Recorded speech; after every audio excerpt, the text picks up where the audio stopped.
Assalamualaikum warahmatullahi wabarakatuh. Innal hamdalillah nahmaduhu wa nasta'inuhu wa nastaghfiruh wa na'udzu billahi min shururi anfusina wa sayyiati a'malina. Man yahdihillahu fala mudilla lahu wa man yudlil fala hadiya lahu. Asyhadu an la ilaha illallah wahdahu la syarika lah wa asyhadu anna Muhammadan abduhu wa rasuluh. Allahumma salli wa sallim wa barik wa zid wa an'im ala nabiyil karim Muhammadin wa ala alihi wa ashabihi wa man sara ala nahjihi waqtafa bi atharihi ila yaumiddin, amma ba'd. Ma'asyiral muslimin wal muslimat, saudara-saudari kaum muslimin dan muslimat yang semoga senantiasa dirahmati dan diberkahi oleh Allah Subhanahu wa taala. Alhamdulillah, syukur kita, puja-puji kita kepada Allah Subhanahu wa taala atas taufik dan kebaikannya kepada kita semua. Begitu banyak nikmat yang Ia berikan kepada kita. Di antaranya nikmat ilmu. Ilmu yang merupakan lentera dalam kehidupan kita, ilmu syar'i, ilmu agama. Ilmu yang memudahkan jalan kita menuju sorga kelak. Ilmu yang juga menjadi senjata bagi kita untuk menghadapi tipu daya musuh bebuyutan manusia, yaitu syaitan dan pasukannya. Bisa duduk di majelis ilmu, mendalami Al-Quran, mendalami hadis-hadis, mempelajari ilmu aqidah, tauhid, ilmu fiqih, dan ilmu-ilmu lainnya. Itu nikmat yang sangat besar. Karena ilmu tersebut adalah warisan Nabi kita yang mulia Muhammad sallallahu alaihi wasallam. Barang siapa yang menuntut ilmu, menggali ilmu, mendapatkan ilmu, berarti dia telah mendapatkan bagian yang sangat besar dari warisan Rasulullah sallallahu alaihi wasallam. Salawat dan salam untuk Nabi kita Muhammad sallallahu alaihi wasallam, dan kemudian syukur, terima kasih saya ucapkan juga untuk panitia yang telah mengundang. Dan saya juga tidak ingat kalau rupanya 2 tahun yang lalu saya sudah ada direncanakan di sini ya dulu. Batal dari saya atau gimana? Kenapa waktu itu? Hah? Oh, di awal-awal pandemi dulu ya? Iya pernah dulu. Kalau nggak salah itu sudah disiapkan tiket kalau nggak salah waktu itu. Ya, jadi awal-awal pandemi, tapi karena waktu itu sudah ada larangan ya untuk kumpul-kumpul untuk menjaga kemaslahatan dan menjauhkan kaum muslimin dari mudarat. Akhirnya waktu itu rencana dibatalkan. Baiklah saudara-saudari jamaah kaum muslimin dan muslimat, judul pertemuan kita hari ini atau petang hari ini yaitu tipu daya atau perangkap syaitan. Ulama kita, ada mereka yang mengarang kitab khusus membahas ini. Ada 2 kitab yang terkenal mengupas masalah ini. Yang pertama dikarang oleh Al-Imam Ibnul Jauzi rahimahullahu ta'ala. Judul kitabnya Talbisu Iblis. Talbis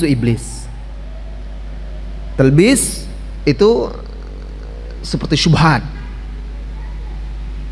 perangkap-perangkap juga, tipu daya iblis terhadap umat manusia. Kemudian yang kedua, kitab yang terkenal juga dalam bab ini atau pembahasan ini kitab karangan Imam Ibnul Qayyim Al-Jauziyah. Semoga Allah merahmati keduanya. Yang tadi Imam Ibnul Jauzi, yang kedua ini Ibnul Qayyim Al-Jauziyah. Dua orang ulama yang berbeda dan hidup di masa yang berbeda juga. Ibnul Jauzi lebih duluan ya masanya. Nah, Imam Ibnul Qayyim Al-Jauziyah rahimahullahu taala mengarang kitab seputar ini juga, dan ia beri judul Ighatsatul Lahfan min Masaidis Syaitan. Menolong, artinya menolong orang-orang atau menyelamatkan orang dari jebakan-jebakan atau perangkap-perangkap syaitan. Ini kitab yang bagus untuk dibaca ya. Apalagi yang karangan Imam Ibnu Qayyim Al-Jauziyah. Kedua-duanya bagus. Dan alhamdulillah saya lihat sudah ada terjemahannya. Saya perhatikan ada terjemahannya. Jadi antum-antum kalau ingin mendalami masalah ini lebih luas, lebih jauh, itu bisa merujuk kepada dua kitab tersebut dan sudah ada terjemahannya bagi yang tidak bisa berbahasa Arab. Adapun pertemuan kita hari ini, tadi waktunya sudah disampaikan oleh pembawa acara, 1 jam atau 1 jam setengah maksimal. Tentu tidak cukup mengupas secara panjang lebar, maka saya sampaikan salah satu rujukan penting dalam masalah ini ya, untuk membantu kita memahami tipu daya iblis terhadap manusia dan siapa orang-orang yang bisa terperangkap dalam tipu daya serta perangkap jebakan tersebut, bagaimana kita menjaga diri kita atau menyelamatkan dari jebakannya, itu ada di kedua kitab tersebut. Kaum muslimin wal muslimat rahimani Allah wa iyyakum. Hidup di dunia adalah ujian bagi manusia. Ketika manusia pertama diciptakan, Adam alaihissalam, sejak itu mulai diuji. Dan salah satu ujian manusia, Allah subhanahu wa ta'ala menguji mereka, para manusia, dengan musuh bebuyutan yang tidak pernah meninggalkan mereka, terus berusaha mengganggu mereka.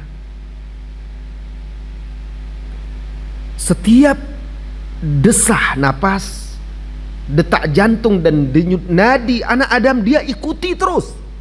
Kemanapun dia pergi, maka musuh itu tidak pernah meninggalkannya. Sepicing mata pun dia tidak tinggalkan. Dia tidak tidur ya, dia terus mengikuti, berusaha mencari kesempatan dan celah ketika manusia itu lengah agar dia perangkap, dia jebak, masuk dalam jebakannya, lalu diseretnya bersama-sama ke dalam api neraka. Dan musuh bebuyutannya ini sangat profesional, ahli. Kenapa tidak? Dari sejak Nabi Adam alaihissalam, iblis ini dan bala tentaranya, musuhnya ini, musuh manusia ini, sampai sekarang, sampai akhir zaman nanti, kerjanya itu aja, berusaha untuk menyesatkan manusia. Bayangkan pengalamannya dari zaman Nabi Adam lagi. Jadi dia udah tahu banyak macam tipu daya yang sudah dicobanya.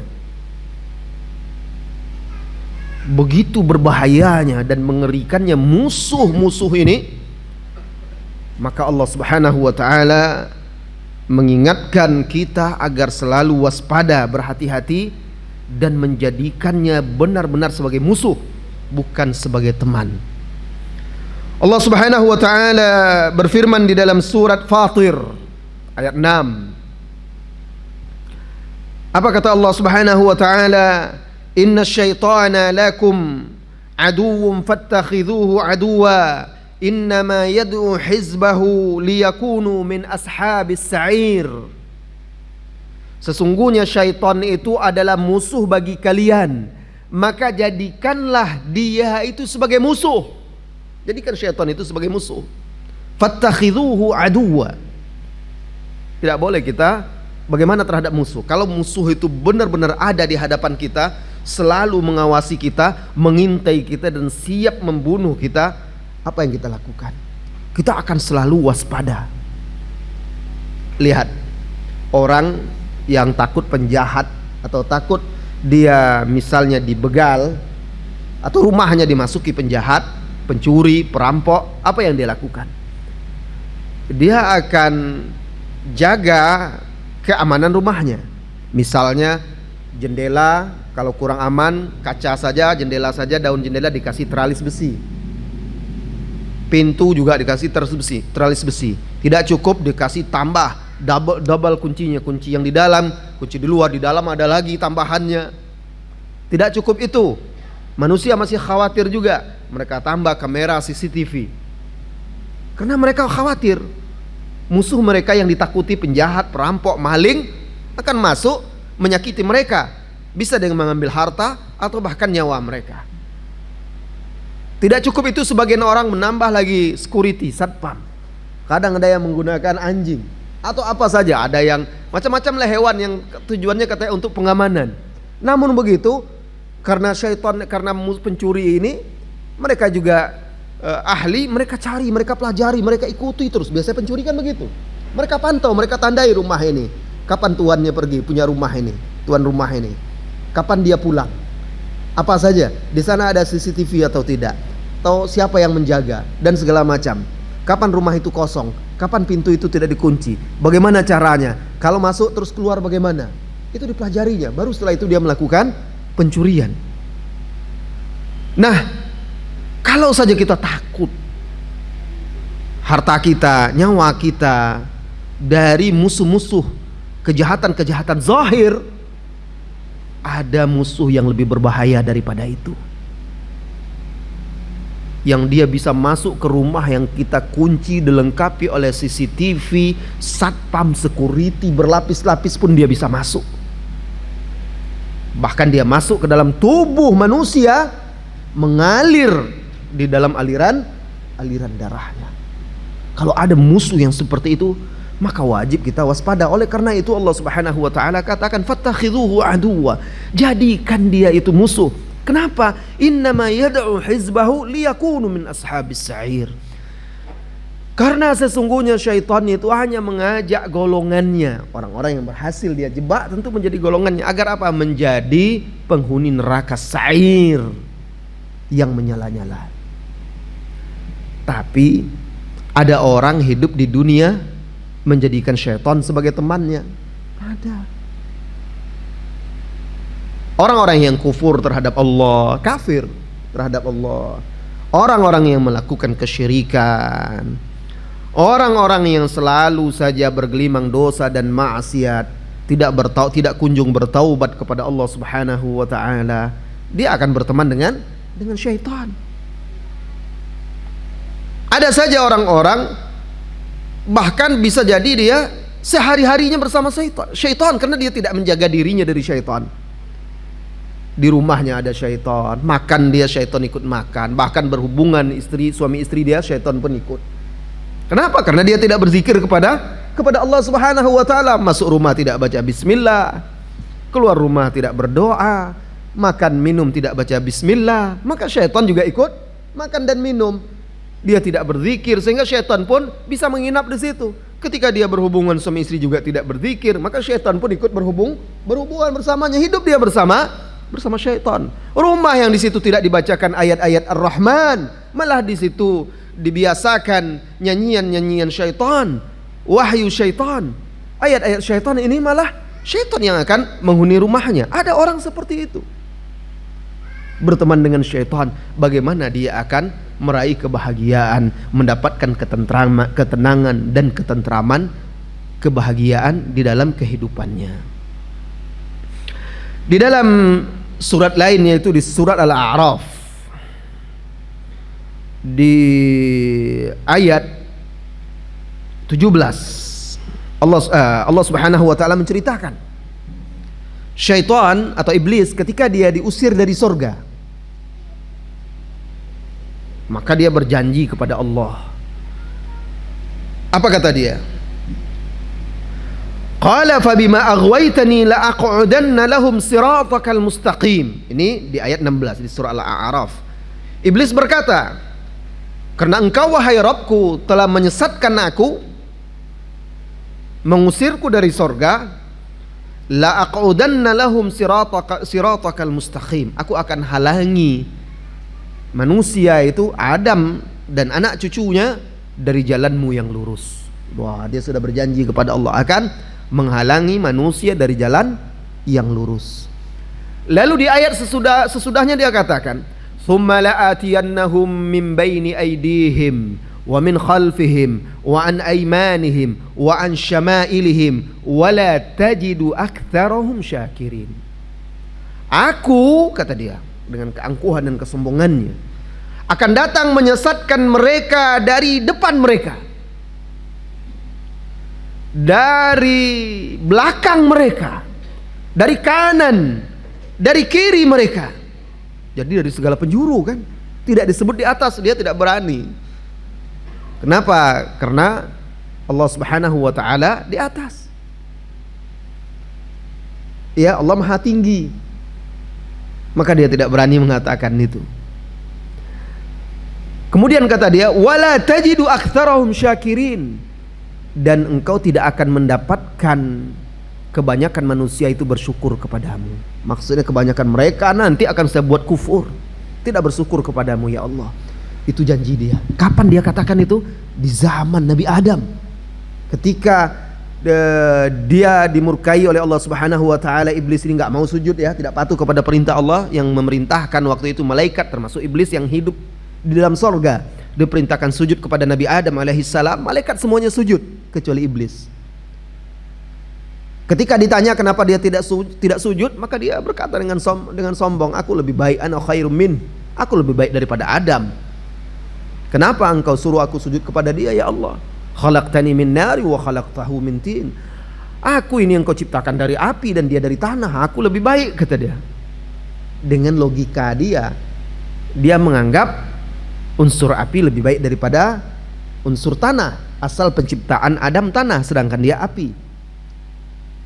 Sementara Allah lah yang lebih tahu mana yang lebih baik. Nah, akhirnya dia diusir, dilaknat. Lalu dia berjanji, karena dia sudah diusir dari sorga, dia berjanji akan menghalangi manusia dari sorga pula. Dan itu dia buktikan.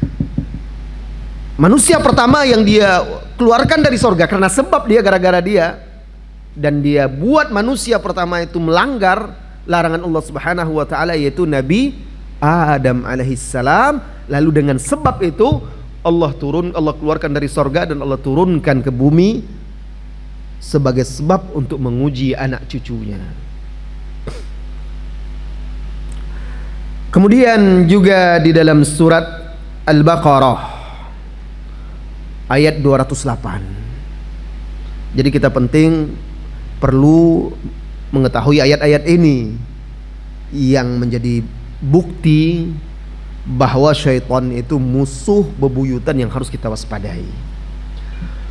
Allah Subhanahu wa taala berfirman di dalam surat Al-Baqarah ayat 208, "Wala ya ayyuhalladzina amanu dukhulu fis silmi kaffah wa la tattabi'u khutuwatis syaitan innahu lakum aduwwum mubin."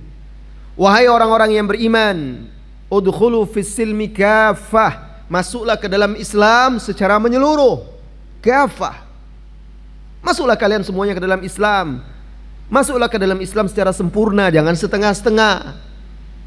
Wala tattabi'u khutuwatis syaitan, dan jangan kalian ikut khutuwat, langkah-langkah syaitan, jalan-jalan syaitan. Innahu lakum aduwwum mubin, sesungguhnya ia itu syaitan itu bagi kalian adalah musuh yang nyata.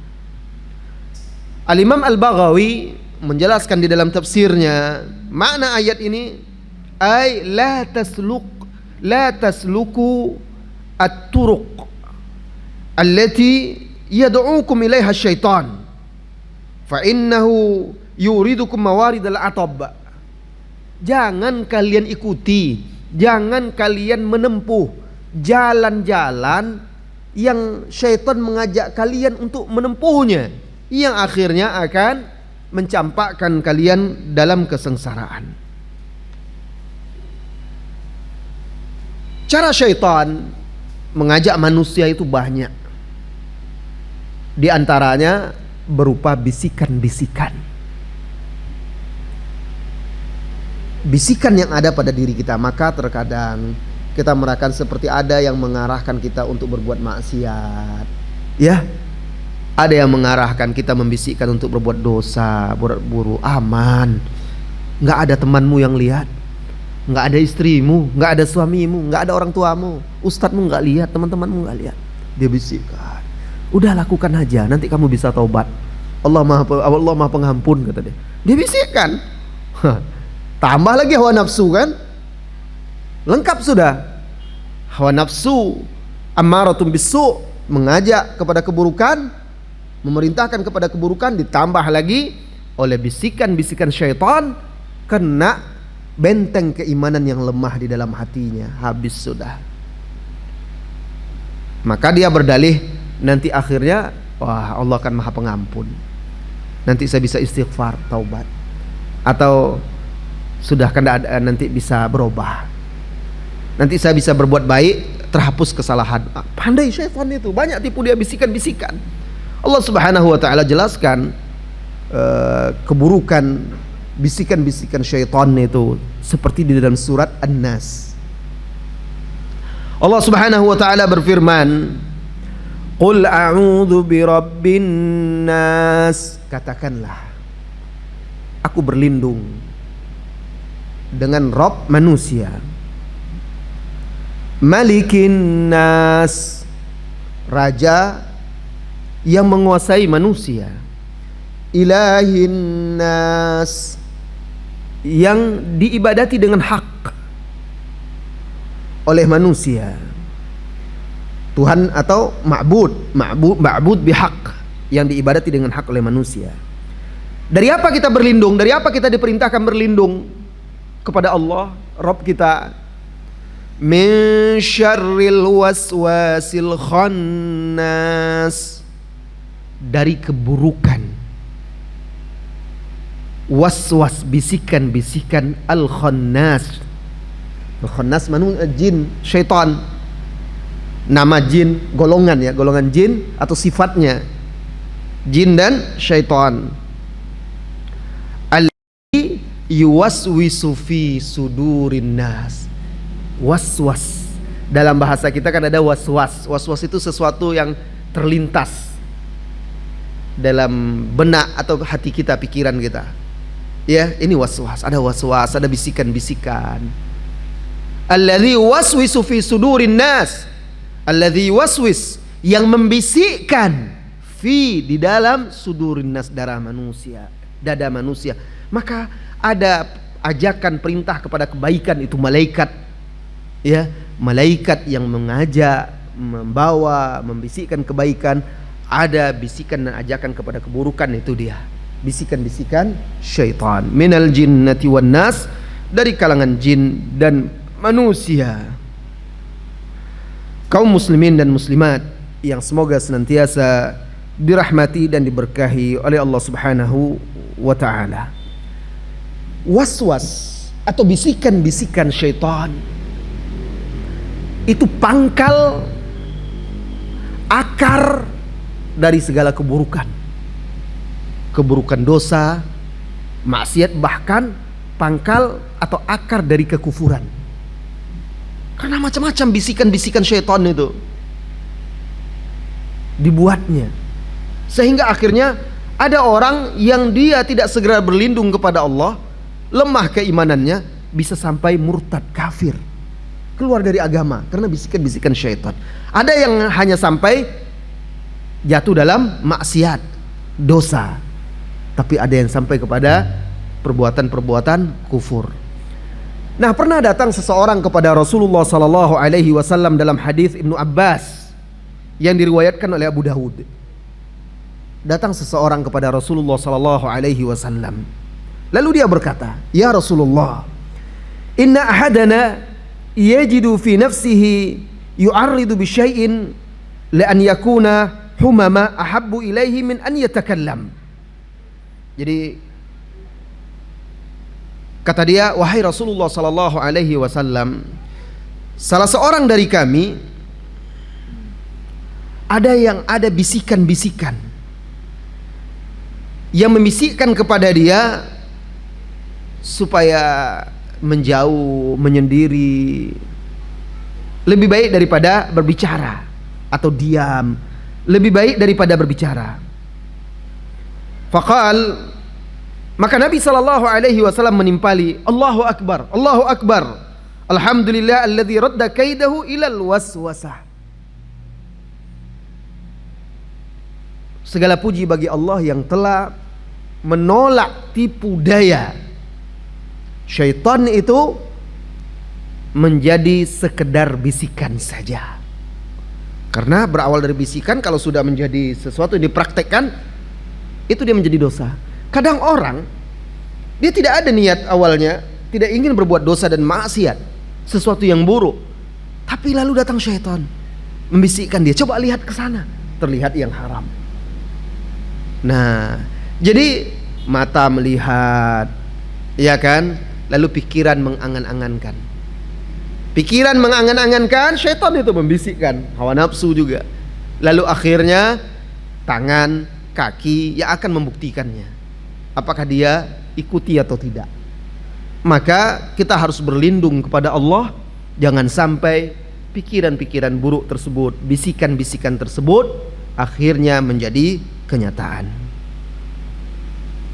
Al-Imam Al-Bukhari dan juga Imam Muslim meriwayatkan di dalam sahihnya, Nabi sallallahu alaihi wasallam bersabda, "Idza nudiya lis-shalah adbar syaitan wa lahu durat."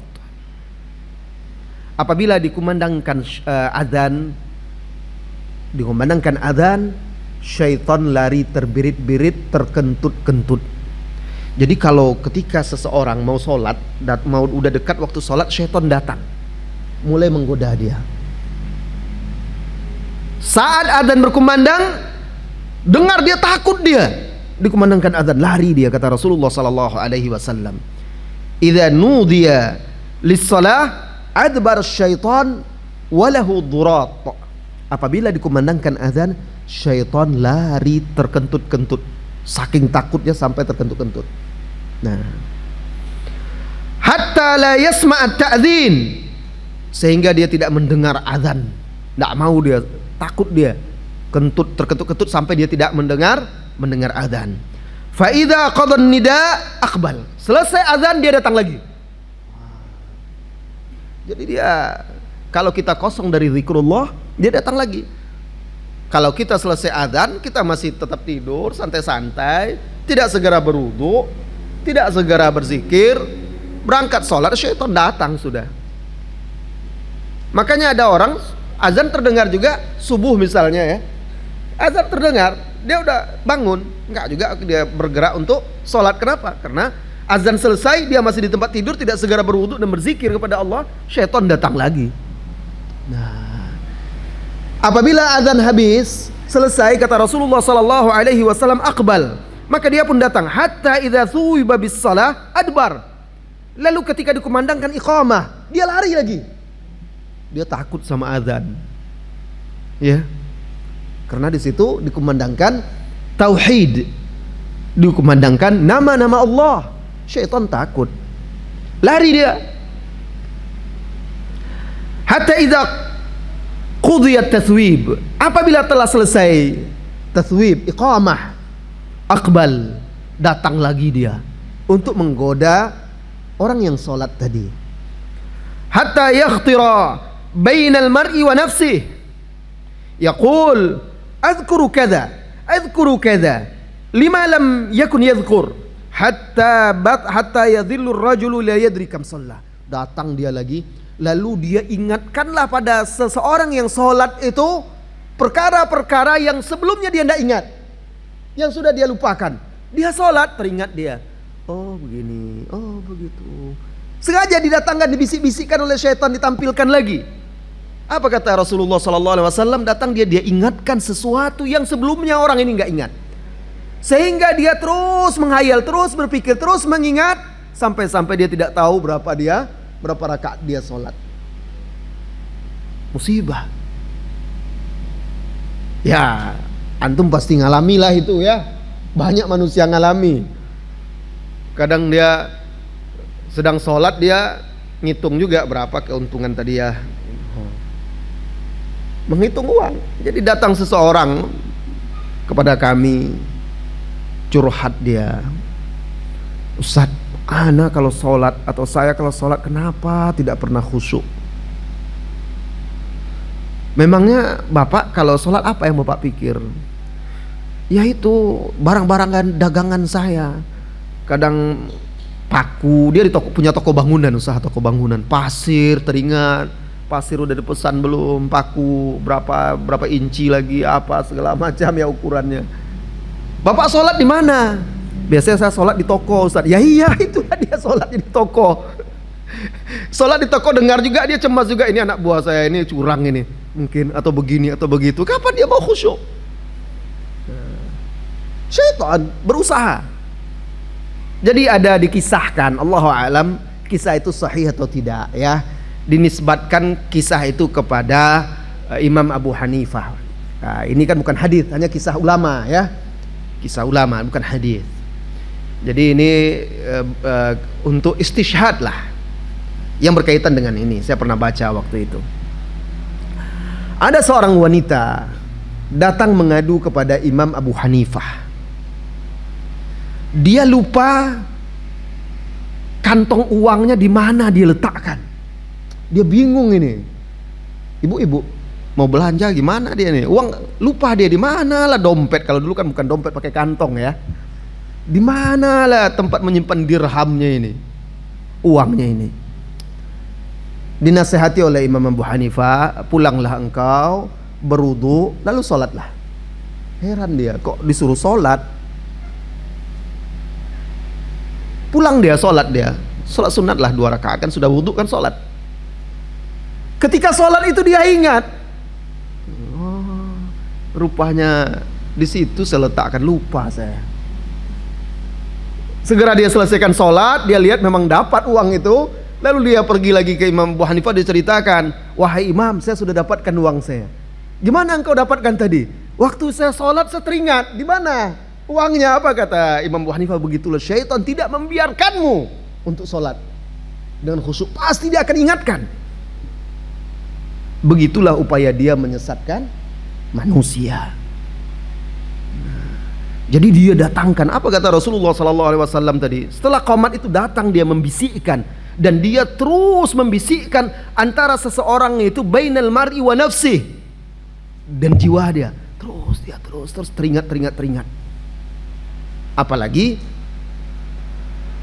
orang-orang yang hatinya sudah terpaut dengan dunia, abdud dinar, abdud dirham, hamba fulus, maka pikirannya dunia saja, sekalipun dalam salat, waliyadzubillah. Kaum muslimin dan muslimat yang semoga senantiasa dirahmati dan diberkahi oleh Allah Subhanahu wa taala. Di antara keburukan dan tipu daya iblis, syaitan berusaha menjerumuskan manusia dalam kesyirikan. Bahkan kesyirikan yang pertama terjadi di muka bumi itu ulah syaitan juga, iblis dan bala tentaranya. Di dalam hadis dari Ibnu Abbas radhiyallahu anhuma, Rasulullah sallallahu alaihi wasallam menjelaskan, antara Adam dan Nuh, baina Adam wa Nuh 10 qurun, 10 qurun. 10 qurun itu 10 abad. Ya. Itu antara Adam dan Nabi Nuh. Seluruh umat manusia waktu itu berada di atas tauhid. Belum ada orang yang berbuat syirik, menyekutukan Allah Subhanahu wa taala, belum ada waktu itu. Sampailah di zaman Nabi Nuh, ada 5 orang soleh yang menjadi panutan. Orang paling soleh ketika itu meninggal dunia, dikuburkan. Datanglah syaitan membisikkan kepada generasi waktu itu, mereka itu adalah orang-orang soleh kalian, orang yang patut dicontoh dan diteladani.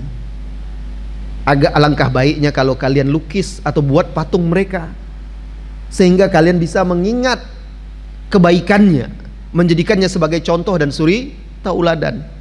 Pelan-pelan, iya juga kata manusia, karena ulama sudah berkurang waktu itu, ilmu sudah diangkat.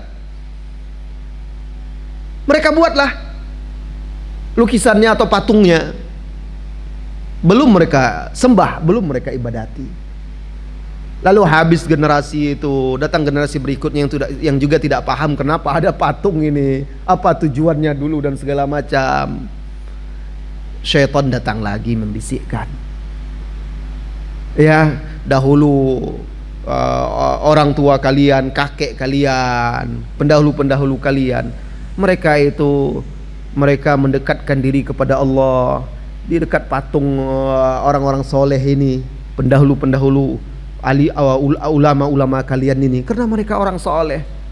Mereka di sana beribadah, mendekatkan diri kepada Allah dengan harapan itu bisa menjadi perantara, menjadi sebab mereka dekat pula kepada Allah. Mulailah manusia, akhirnya jadilah mereka menyekutukan Allah dengan mengibadati dan menyembah patung tersebut.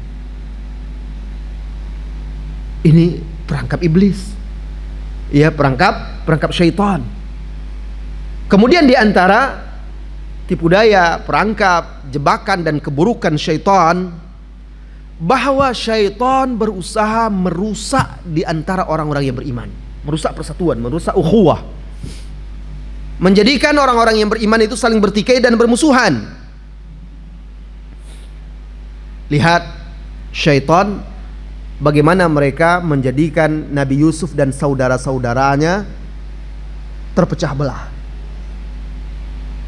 Syaitan menjadikan saudara-saudara Nabi Yusuf memusuhi Nabi Yusuf, membencinya, iri dan dengki kepadanya, sampai-sampai mereka berniat membunuh Nabi Yusuf alaihissalam.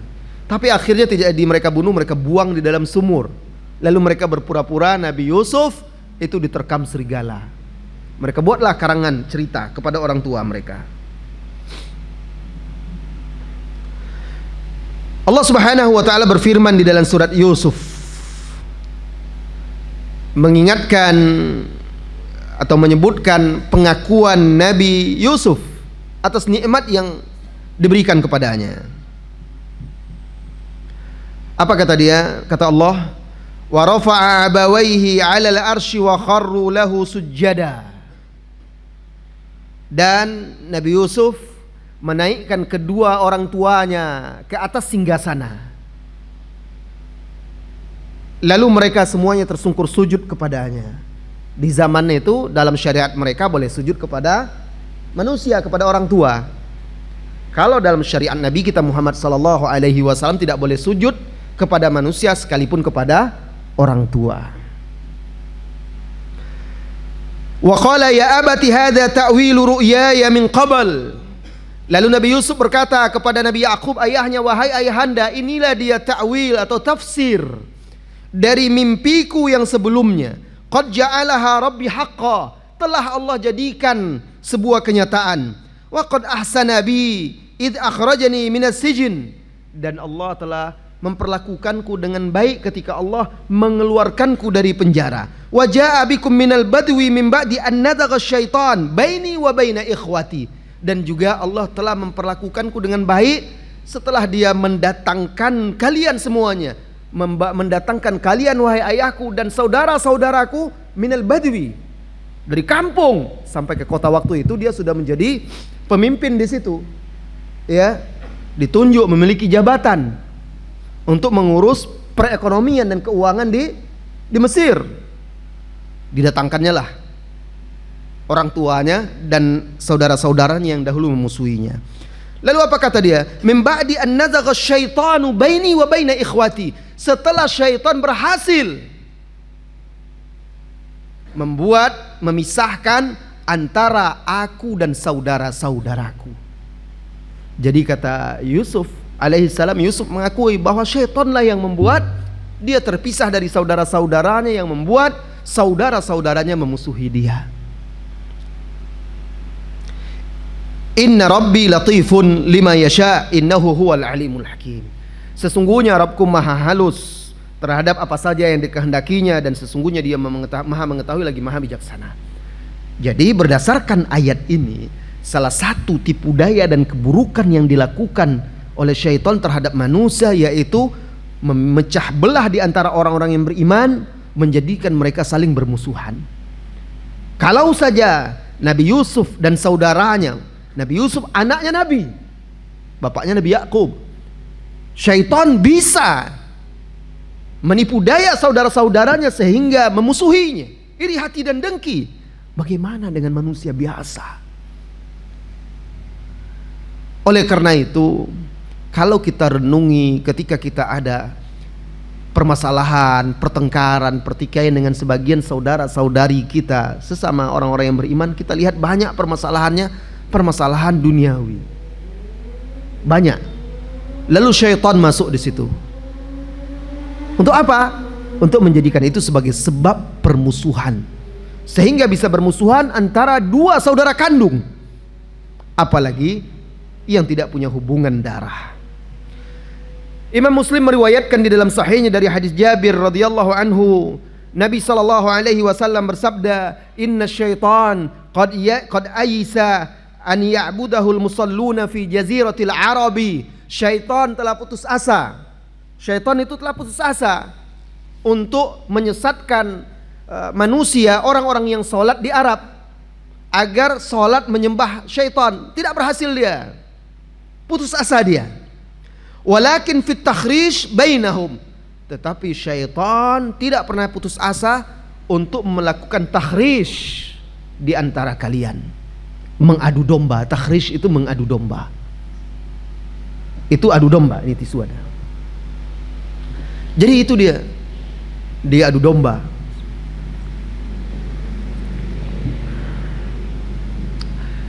Siapa tadi? Mas Bayu ada? Minta tolong kopi yang tadi Mas. Ya. Biar panas sedikit. Berkata Imam Nawawi, tisu sudah ada. Imam Nawawi berkata, wa ma'nahu aisa an ya'budahu ahlul jaziratil Arab. Makna hadis ini, syaitan putus asa. Dia tidak bisa membuat penduduk jazirah Arab semuanya menyembah dia. Tidak berhasil dia. Karena menjadi Arab, lihat sekarang di Arab menjadi salah satu sentral negeri yang bertauhid. Ya, lihat Mekah, Madinah, Arab Saudi, pusat tauhid. Nah, gagal dia. Dahulu di zaman Rasulullah SAW kan sudah menjadi pusat tauhid juga, zaman sahabat semuanya, dan terus. Bukan berarti 100% ya, tetapi di sanalah paling banyak, paling kokoh tauhid itu dijaga oleh Allah Subhanahu wa taala. Nah, tidak berhasil dia, gagal dia membuat penduduk jazirah Arab untuk menyembah dia, menyembah syaitan. Apa kata Imam Nawawi? Walakinnahu sa'a fit tahrish bainahum. Tetapi syaitan terus berusaha untuk mengadu domba di antara penduduk jazirah Arab. Bil khusumat, dengan permusuhan-permusuhan, wasyahna, pertikaian-pertikaian, wal hurub, dengan peperangan-peperangan, wal fitnah, dan fitnah-fitnah. Wah, sampai sekarang lihat itu perangnya di sana kan. Perang di Suriah, perang di Irak, perang di Yaman, di Mesir juga kacau. Sebelumnya di daerah lain juga, di Libya, di Lebanon, daerah Syam. Pokoknya perang di sana, permusuhan, pertikaian. Ini perkataan Imam An-Nawawi di dalam syarah Sahih Muslim. Dulu juga kita baca sejarah peperangan-peperangan di jazirah Arab. Karena syaitan berusaha selalu mengadu domba, menjadikan mereka untuk bertikai satu dengan yang lainnya. Di dalam hadis lain, Imam Muslim juga meriwayatkan dari sahabat Jabir juga.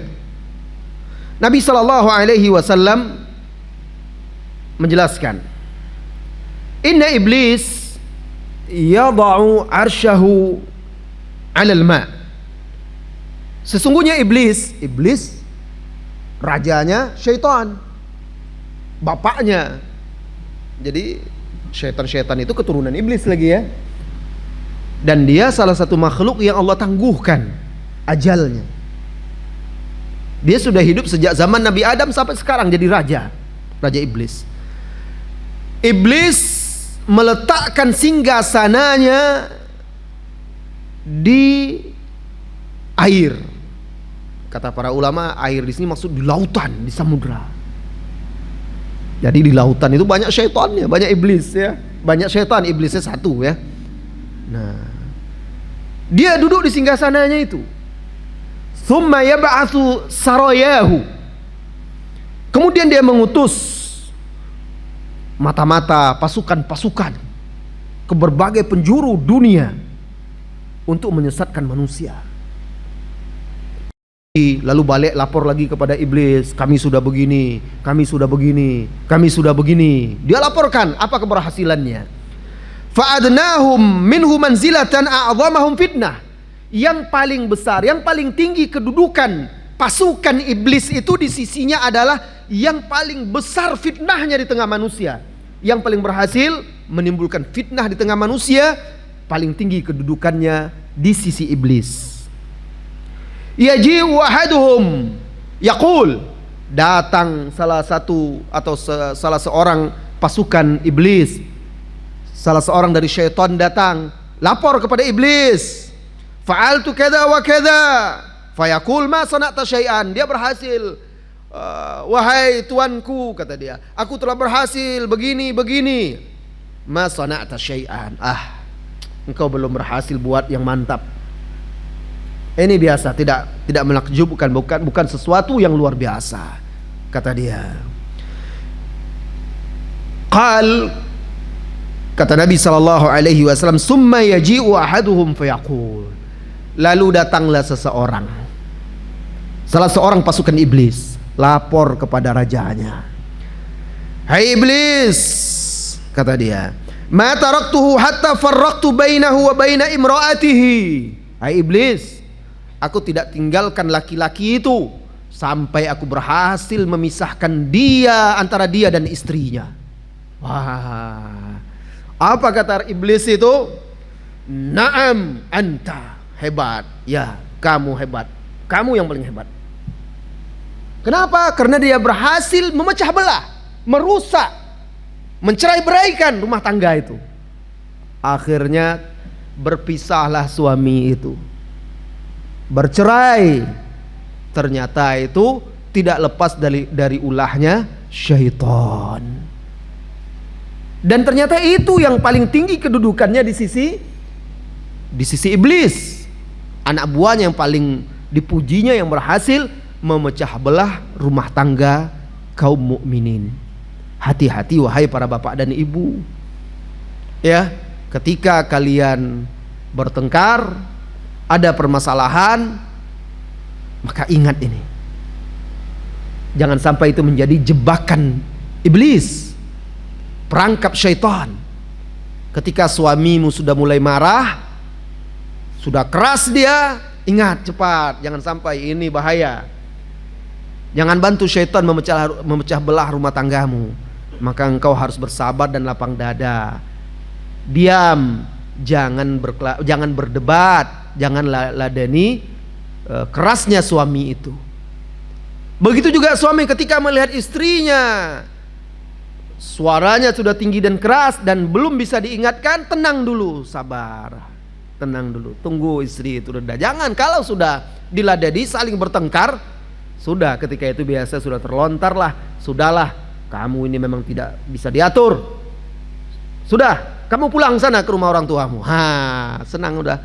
Kenapa? Karena kalau rumah tangga muslim pecah, broken, anak-anaknya juga akan menjadi korban. Kalau salah satunya tidak bisa membawa anaknya dengan baik, membimbing anaknya untuk mensikapi perceraian kedua orang tuanya dengan baik, anak akan terlantar, menjadi korban. Lalu akhirnya anak menjadi generasi yang labil dan mudah terperangkap pula dalam jebakan serta tipu daya iblis. kaum muslimin dan muslimat.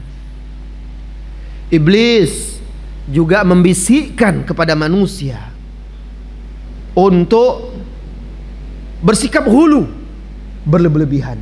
Hulu juga bentuk tipu daya, jebakan iblis kepada manusia. Oleh karena itu Allah Subhanahu wa taala berfirman di dalam surat Al-Maidah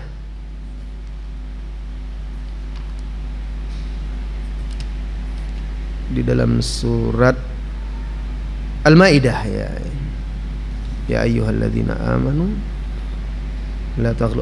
Dalam surah An-Nisa di juz 6 Allah Subhanahu wa taala berfirman mengingatkan ahlul kitab agar mereka tidak bersikap ghulu, dan ini tentunya juga peringatan bagi seluruh manusia. Apa kata Allah Subhanahu wa taala di ayat 171? Ya ahlal kitab la taghlu fi dinikum wa la taqulu 'ala Allahi illa al-haqq. Innamal masihu Isa ibn Maryam rasulullah wa kalimatuh alqaha ila Maryam wa ruhum min.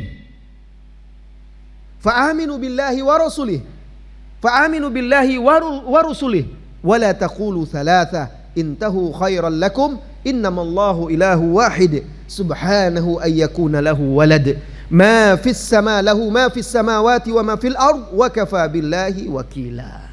Apa kata Allah? Wahai ahlul kitab, la taghlu fi dinikum, jangan kalian ghulu dalam agama, berlebihan dalam agama, melampaui batas dalam agama. Itu tidak boleh. Nabi SAW mengingatkan di dalam hadisnya, iyyakum wal ghulu, jauhi, waspadai oleh kalian hai umatku sifat ghulu. Fa inna ma ahlaka man kana qablakum al ghulu, sesungguhnya yang telah menghancurkan, membinasakan umat terdahulu adalah ghulu, sikap atau sifat melampaui batas. Allah ingatkan ahlul kitab, wahai ahlul kitab, jangan kalian melampaui batas dalam agama kalian. Wala taqulu 'ala Allahi illal haqq, dan jangan katakan atas nama Allah kecuali yang benar. Sesungguhnya Al-Masih Isa bin Maryam itu, Al-Masih itu adalah putra Maryam, Rasulullah, utusan Allah, wa kalimah, dan kalimah Allah yang alqaha, yang ditiupkan, Allah perintahkan Jibril untuk meniupnya kepada Maryam, dan ruh darinya, dari Allah Subhanahu wa taala. Ruh dari Allah, Allah yang menciptakannya. Wala taqulu thalatha, jangan kalian katakan dia itu 3. Nah, ini orang itu terjerumus dalam kesyirikan. Kenapa?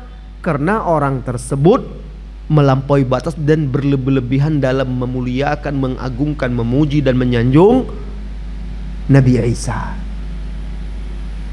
Rasulullah SAW juga bersabda, la taturuni kama atratin nasara al-Masih ibn Maryam, jangan kalian berlebihan menyanjungku, memujaku, memujiku, sebagaimana orang-orang Nasara berlebihan dalam memuja dan menyanjung Isa bin Maryam. Innama ana abdullahi wa rasuluh, aku ini adalah hamba Allah dan utusannya, rasulnya. Faqulu abdullahi wa rasuluh, maka katakanlah bahwa aku ini adalah seorang hamba Allah dan utusannya. Posisikan aku sebagai hamba Allah dan utusannya, bukan sebagai Tuhan. Bukan orang yang memiliki kekuasaan, bukan orang yang mengetahui perkara yang gaib, bukan orang yang bisa mendatangkan manfaat atau menghilangkan mudarat secara mutlak, tidak. Nah, syaitan berusaha menyesatkan umat manusia dengan sikap ghulu itu. Ghulu berlebihan terhadap para nabi, terhadap para rasul. Ghulu berlebihan terhadap malaikat, berlebihan terhadap orang-orang soleh, alim ulama, sehingga akhirnya mereka berlebihan, lalu mengikuti taklid buta, fanatisme, apa saja hitam hitam, putih putih. Padahal tidak boleh kita patuh secara mutlak kecuali kepada Allah dan Rasulnya Sallallahu Alaihi Wasallam. Nah, ghulu Itu salah satu upaya syaitan untuk menyesatkan manusia, yaitu dengan berlebihan memuja, menyanjung, memuliakan, mengagungkan seseorang.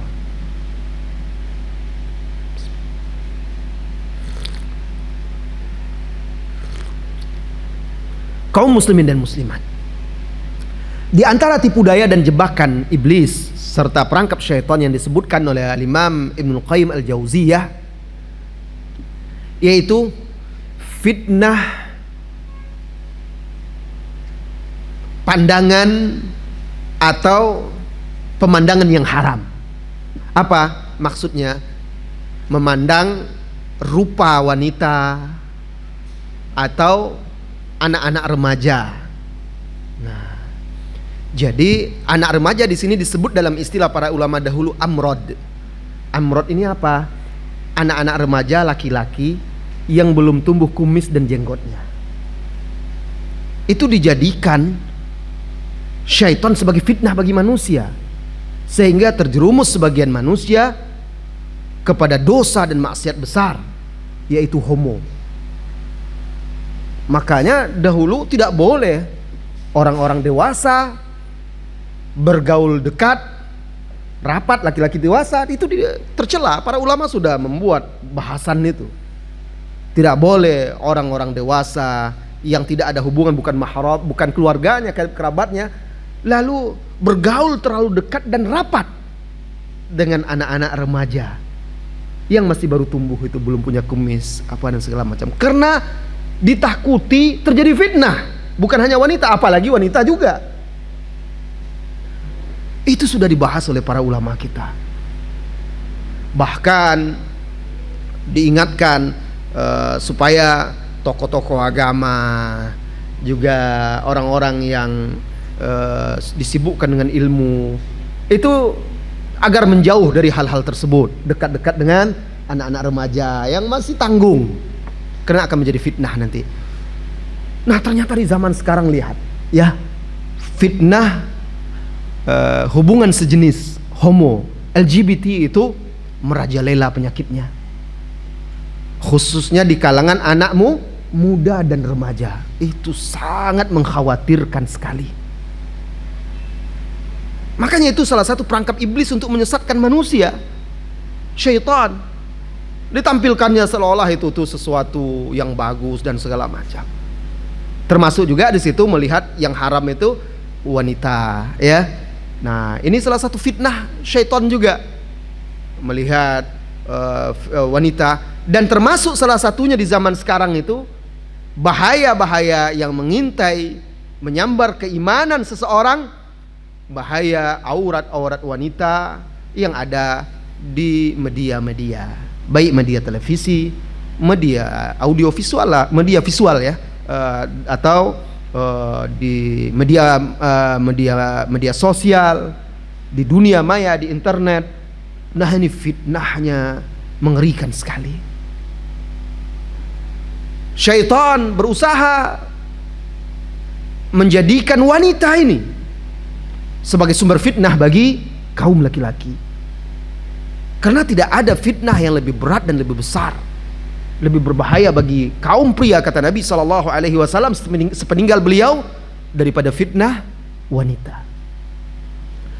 Rasulullah SAW juga pernah menegaskan, innal mar'ata idza kharajat istashrafaha syaitan. Wanita itu apabila dia keluar dari rumahnya, istashrafaha syaitan, maka syaitan berusaha menampakkan wanita itu di mata orang cantik, menarik, dibuatnya seperti itu, dan berusaha dia tampilkan, dia tampakkan. Istashrafaha syaitan, lalu diikuti terus oleh syaitan, sehingga di mata manusia seolah-olah menarik. Itu memang upaya syaitan, ya. Upaya dia untuk apa? Untuk menyesatkan dan merusak manusia. Maka diperintahkanlah kita, para wanita, untuk berhijab, berjilbab, menutup auratnya, dan jangan suka keluyuran keluar rumah tanpa ada alasan yang jelas. Allah perintahkan di dalam Al-Quran, waqarna fi buyutikunna, tetaplah kalian di rumah kalian, Kalaupun harus keluar karena suatu hajat dan kebutuhan, wala tabarrajna tabarrujal jahiliyatil ula. Jangan kalian bersolek, berhias seperti orang-orang kafir, yang orang-orang jahiliyah pertama. Wanita-wanita jahiliyah dahulu bersolek dan berhias dengan menampakkan aurat, memakai parfum di tengah kaum laki-laki. Saudara-saudari kaum muslimin dan muslimat,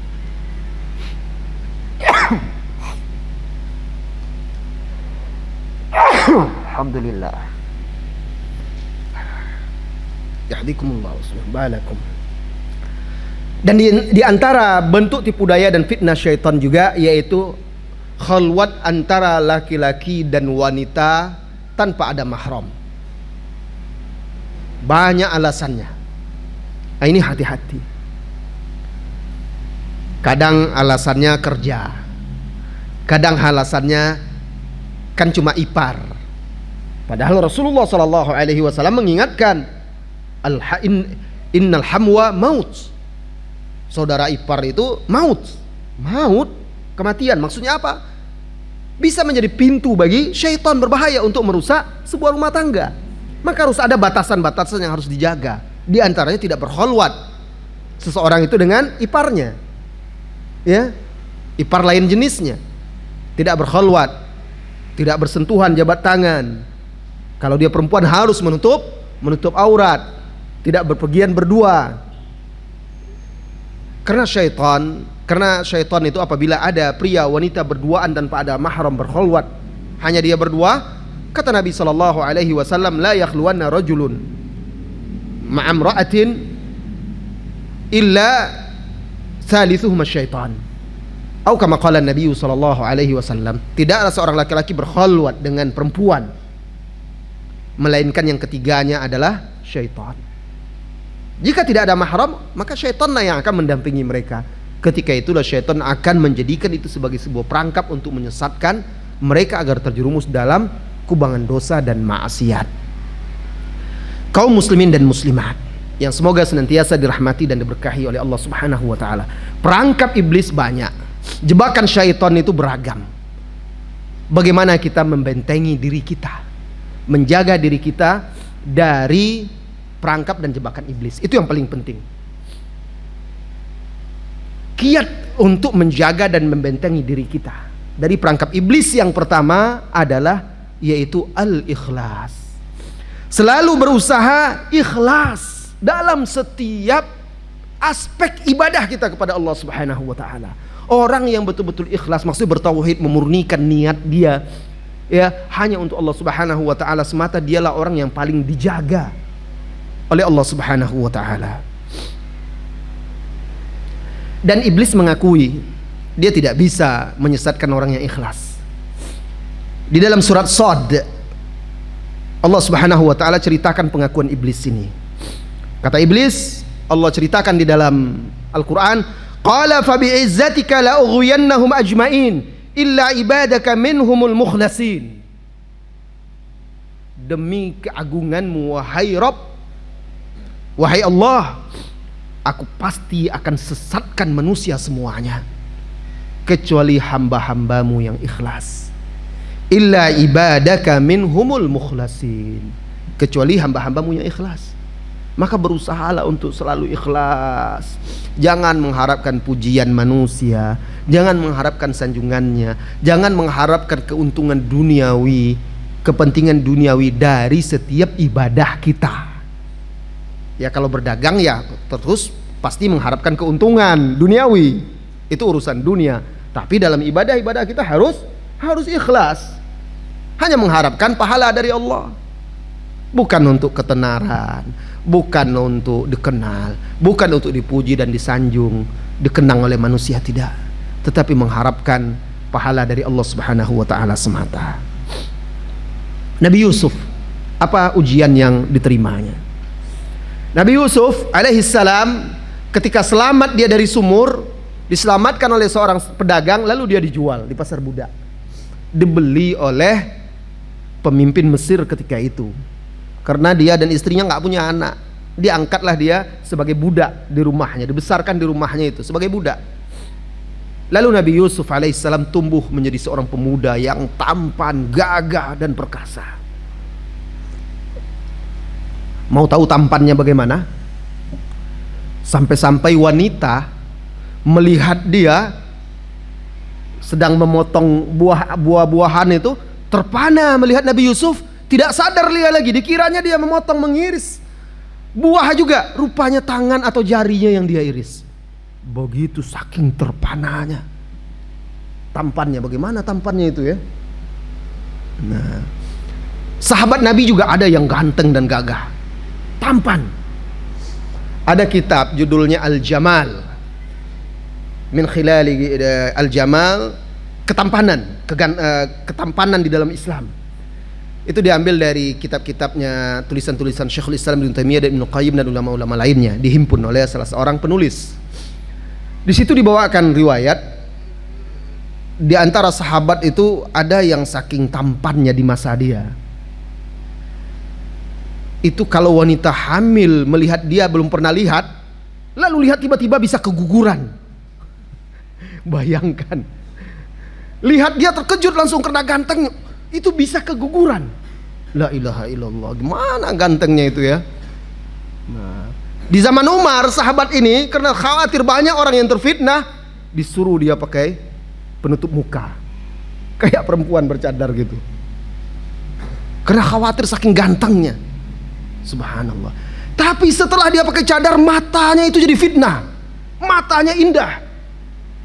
Banyak juga yang terfitnah, akhirnya disuruh oleh Umar bin Khattab untuk mengasingkan diri, karena berbahaya disuruh mengasingkan diri untuk kemaslahatan umum. Wah, ini tampan. Jadi jangan kira laki-laki aja yang tergoda, kepada wanita-wanita juga bisa tergoda kepada laki-laki, apalagi kalau laki-lakinya tampan. Maka hati-hati, wanita juga sebagaimana laki-laki diperintahkan, kalau dia melihat wanita, aurat wanita atau sesuatu dari wanita yang membuat dia terfitnah, harus dia menundukkan sebagian pandangan atau memalingkannya. Itu diperintahkan di dalam Al-Quran. Begitu juga perempuan, jangan ditatap aja terus. Ini kalau jadi fitnah bahaya juga kan. Nah, tundukkan sebagian pandangan. Ya, laki-laki tentu bukan aurat wajahnya ya, tetapi bisa saja menjadi fitnah. Kalau menjadi fitnah, maka itu tundukkan pandangan. Kembali kepada Nabi Yusuf ini, menjadi seorang pemuda yang gagah, tampan, orang paling tampan, tumbuh besar. Sementara majikannya, tuannya yang wanita ini tergoda kepada Nabi Yusuf yang masih muda ini. Lalu dia ingin mengajak Nabi Yusuf selingkuh. Nabi Yusuf lebih muda dari dia. Dia menggodanya. Sampai suatu ketika suaminya, gubernur Mesir, Aziz Mesir gelarnya, Aziz, gubernur, pemimpin Mesir waktu itu, sedang tidak di rumah, di istananya. Lalu dia kunci pintu, tutup pintu, jendela, semuanya akses untuk masuk. Tinggal dia dengan Yusuf. Dia sudah rencanakan semuanya. Lalu dia bersolek, berhias secantik-cantiknya untuk menggoda Nabi Yusuf. Lihat, Nabi Yusuf seorang pemuda. Pemuda itu kan gejolaknya luar biasa kan, darah muda ini.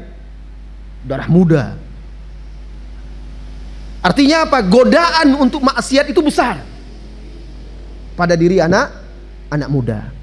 Kemudian dia seorang tidak bisa berbuat apa-apa, harus patuh kepada tuannya. Kemudian ini perempuan yang cantik, walaupun lebih tua dari dia, yang cantik dan tidak mendapatkan kepuasan dari suaminya. Kemudian orang wanita yang punya harta, punya kekuasaan. Lalu mereka hanya berdua ketika itu. Semua sebab dan jalan untuk terjadinya maksiat itu sudah ada semuanya. Nggak ada lagi penghalangnya udah. Pokoknya sebab untuk terjadinya maksiat itu sudah semakin kuat. Seorang pemuda, nggak ada siapa-siapa, pintu jendela sudah ditutup, di hadapannya seorang wanita yang berkuasa atas dia. Kemudian mengajaknya untuk berbuat maksiat. Tapi karena keikhlasan Nabi Yusuf alaihissalam, maka Allah selamatkan dia dari tipu daya syaitan, baik itu syaitan iblis maupun syaitan yang berbentuk wanita itu. Karena kan syaitan itu minal jinnati wan nas, ada dari kalangan jin syaitan dan ada kalangan dari manusia juga. Syaitan dalam rupa wanita itu. Apa kata Allah Subhanahu wa taala dalam surat Yusuf? Walaqad hammat bihi wa hamma biha. Sungguh wanita itu, istri gubernur itu, hammat bihi, ingin sama dia. Dan dia sebagai laki-laki tetap ada keinginan kan, wa hamma biha, hamma bihi wa hamma biha. Ada sebagai fitrah laki-laki ya, ketertarikan kepada wanita itu ada, dan disebutkan oleh Allah. Laula an ra'a burhana rabbih, kalaulah bukan karena Nabi Yusuf melihat burhan, petunjuk dari Rabbnya. Orang yang ikhlas itu akan dibimbing oleh Allah. Allah jaga dia dari maksiat itu, dari tipu daya syaitan. Falaula ra'a burhana rabbih kadzalika linasrifa anhu su' wal fahsya. Demikianlah kami ingin memalingkan keburukan-keburukan dan kemungkaran, kekejian-kekejian dosa dari Nabi Yusuf. Kami ingin memalingkan. Innahu min ibadinal mukhlasin, karena dia termasuk dari hamba-hamba kami yang ikhlas. Allahu Akbar. Itu ternyata sebabnya ya, dia termasuk seorang hamba Allah yang ikhlas. Di hatinya hanya ada Allah Subhanahu wa taala, hatinya betul-betul terpaut kepada Allah. Maka Allah selamatkan dia. Jadi kata para ulama kita, al-ikhlas sabilul khalas. Ikhlas adalah jalan al-khalas, selamat. Al-khalas itu selamat. Ikhlas itu adalah jalan selamat dari syaitan. Syekhul Islam Ibnu Taimiyah berkata, "Fallahu ta'ala yabtali 'abdahu al-mu'min liyutahhirahu minadz dzunub wal ma'aib." Allah Subhanahu wa taala menguji hambanya yang beriman untuk mensucikan, membersihkan hambanya itu dari dosa dan aib-aib. Wa min rahmatihi bi 'abdihil mukhlis, dan di antara rahmat Allah kepada hambanya yang ikhlas, an yusrifa anhu ma yugharu alaihi min, maka Allah palingkan dari hambanya itu sesuatu yang tidak disukai oleh Allah Subhanahu wa taala. Lalu dia bawakan ayat itu. Di ayat itu disebut, demikianlah kata Allah, kami palingkan dari dia as-su, dari Nabi Yusuf. As-su itu apa? Al-ishqu. Apa makna al-ishqu? Al-ishqu itu kasmaran, mabuk asmara, cinta buta, syahwat kepada wanita yang tidak halal. Jadi dipalingkan oleh Allah Subhanahu wa taala dari dia. Wal fahsya, dan zina. Al-ishqu, ishqu itu orang mabuk cinta. Ya, orang kalau sudah mabuk karena cinta, sudah jatuh ke dalam zina. Jadi al-ishqu itu penyebab jatuhnya ke zina, dan Allah palingkan itu dari Nabi Yusuf. Di ayat itu, kadzalika linasrifa anhu su' wal fahsya. Demikianlah kami memalingkan as-su', mabuk cinta itu, kasmaran itu dari Nabi Yusuf terhadap wanita itu. Kami palingkan sehingga dia tidak suka. Dan juga kami palingkan dari dia zina. Maka Nabi Yusuf lari. Ya, menghindar, lari dia, takut dia. Lari sampai karena dia lari ke arah pintu ingin menyelamatkan diri dari jebakan itu, perangkap itu, ditarik oleh tuannya itu, perempuan itu, bajunya. Sampai ada perempuannya ingin menarik dia seperti itu ya, sampai koyak bajunya. Na'udzubillah. Koyak bajunya, pas itu masuklah suami perempuan itu, ya, ketahuanlah. Pas ketahuan kepergok, perempuan ini langsung memfitnah dia bahwa Nabi Yusuf hendak melakukan perbuatan dosa kepada dia, memaksa dia. Dibaliknya perkara itu, tapi kan tidak terbukti karena waktu itu dikatakan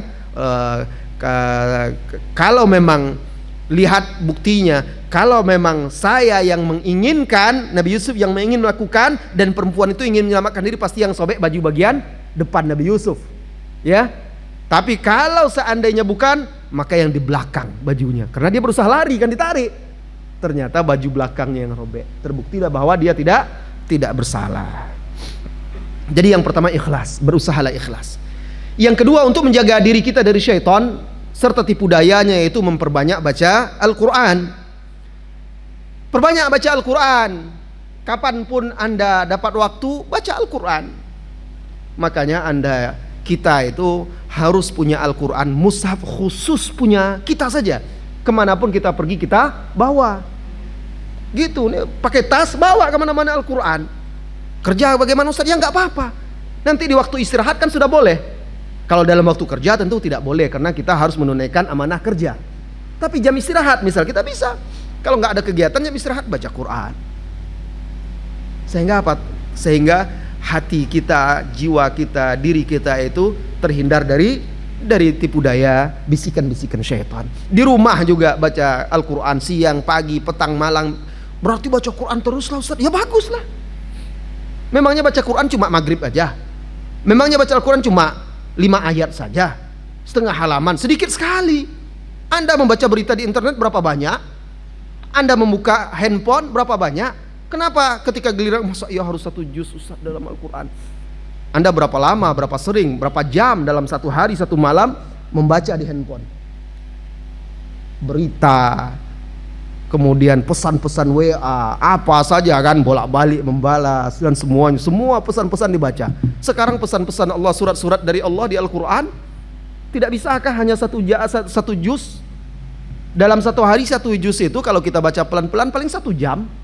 Kalau bacaannya belum bagus mungkin 1,5 jam, anggaplah 2 jam.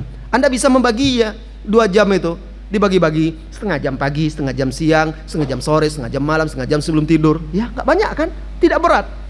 Sehingga hari-hari kita dipenuhi dengan Al-Quran.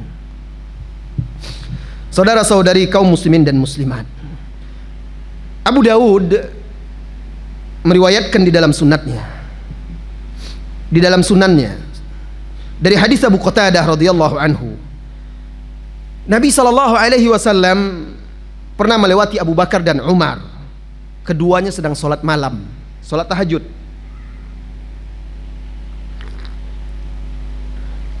Kemudian di akhir hadis itu dikatakan, selesai sholat, Umar bertanya kepada Nabi SAW, atau Umar ditanya oleh Rasulullah SAW, "Hai Umar," kata Rasulullah SAW, "kenapa engkau mengeraskan suaramu ketika membaca Al-Quran?" Lalu Umar menjawab, "Uqidul wasanan wa atrudus syaitan." Wahai Rasulullah SAW, aku sengaja mengeraskan bacaan Al-Quranku agar membangunkan orang-orang yang tidur untuk sholat tahajud, keluarganya, karib kerabatnya, dan juga untuk mengusir syaitan. Jadi dia baca sehingga terdengar suaranya membaca. Dari sini bisa kita pahami, Umar memahami, dan itu Nabi SAW tidak mempermasalahkannya, berarti benar bahwa Al-Quran itu bisa mengusir syaitan. Maka rumah yang banyak di situ dibacakan Al-Quran, syaitan akan jauh darinya. Tubuh, rongga mulut kita yang sering membaca Al-Quran, maka syaitan pun akan jauh dari hamba tersebut. Maka perbanyak membaca ayat-ayat Allah Subhanahu wa ta'ala. Oleh karena itu, di dalam hadis lain dari Abu Hurairah radhiyallahu anhu, Rasulullah sallallahu alaihi wasallam bersabda, "La taj'alu buyutakum al-maqabir au qubura." Jangan kalian jadikan rumah kalian seperti kuburan. Waqra'u fiha surat al-Baqarah. Bacalah di dalam rumah kalian itu surat Al-Baqarah. Fa inna syaitan yafirru minal baitil ladzi tuqra'u fihi suratul Baqarah. Sesungguhnya syaitan lari, kabur dari rumah yang di situ dibacakan surat Al-Baqarah. Ini keutamaan surat Al-Baqarah, dan termasuk juga Al-Quran secara umum, tapi secara khusus disebutkan Al-Baqarah keutamaannya. Maka perbanyak membaca Al-Quran, termasuk surah Al-Baqarah di rumah kita, agar syaitan lari dari rumah kita. Kalau di rumah itu jarang dibacakan Al-Quran, syaitan, makanya di sana itu suami istri suka bertengkar. Kita rasa rumah kita sempit, sesak, tidak nyaman, tidak tenang, tidak tentram. Anak melawan, anak membantah, anak tidak patuh, anak sama anak sering bertengkar, susah diatur. Ya karena banyak syaitannya. Usir dengan apa? Dengan membaca ayat-ayat Allah Subhanahu wa ta'ala. Itu yang kedua, memperbanyak bacaan Al-Quran. Yang ketiga, cara melindungi diri kita dari syaitan. Tadi membaca surah Al-Baqarah sudah ya, hadisnya dari Abu Hurairah tadi diriwayatkan oleh Imam Muslim. Yang ketiga, membaca ayat kursi. Membaca ayat kursi itu pagi, petang, sebelum tidur.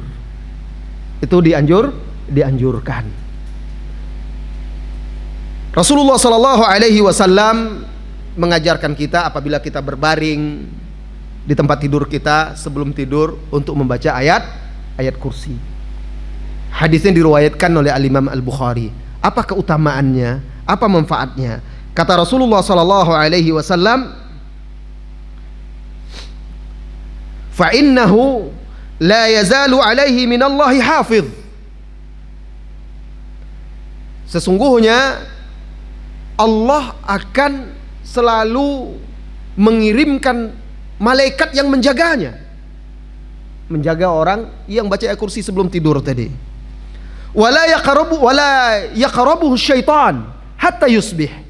Dan syaitan tidak bisa mendekatinya sampai subuh, sampai pagi. Nah, kapan Rasulullah sallallahu alaihi wasallam mengatakan hadis tersebut, anjuran membaca ayat kursi itu? Saat Abu Hurairah diganggu oleh syaitan. Jadi Abu Hurairah ini dalam hadis Bukhari, dia pernah ditugaskan menjaga Baitul Mal di malam hari, Baitul Mal kaum muslimin. Suatu malam dia melihat ada sosok yang mencuri Baitul Mal. Dia tangkap. Dia nggak tahu itu siapa. Rupanya itu syaitan menjelma ingin mencuri di situ. Dia tangkap dan dia ancam, "Saya akan bawa kamu kepada Rasulullah sallallahu alaihi wasallam." Orang ini atau sosok itu berkata kepada dia, jangan bawa saya kepada Muhammad sallallahu alaihi wasallam, kepada Rasulullah sallallahu alaihi wasallam. Aku berjanji tidak akan mengulangi lagi perbuatan ini, lepaskan aku. Karena kasihan, dilepaskannya. Malam berikutnya dia jaga, ada lagi, dia tangkap, ternyata dia juga. Dia ancam lagi, dia berjanji lagi, ini terakhir, besok saya nggak mau lagi mengulangi, jangan bawa saya menghadap Rasulullah sallallahu alaihi wasallam. Malam ketiga tertangkap lagi. Syaitannya begitu dia, ya, suka berbohong. Tertangkap. Oh, Abu Hurairah nggak bisa terima lagi, kamu pasti saya bawa. Apa kata dia? Jangan bawa saya menghadap Rasulullah sallallahu alaihi wasallam. Saya akan ajarkan sesuatu. Kalau kamu baca itu, saya tidak bisa mendekatimu. Saya tidak bisa lagi mengganggumu. Diajarkannya lah ayat kursi. Syaitan itu kan pandai dia. Nah, tahu dia apa yang membuat dia jauh, tidak bisa mendekati manusia, diajarkannya. Karena dia takut dia dibawa menghadap Rasulullah sallallahu alaihi wasallam. Takutlah.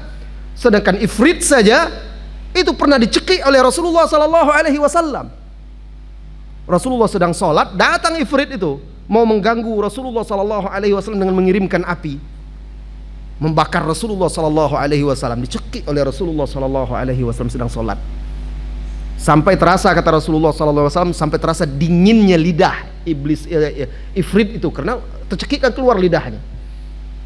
Waktu itu Rasulullah sallallahu alaihi wasallam berniat mengikatnya di tiang masjid. Kalau seandainya diikat oleh Rasulullah sallallahu alaihi wasallam, yang lain pasti bisa lihat dan jadi mainan anak-anak.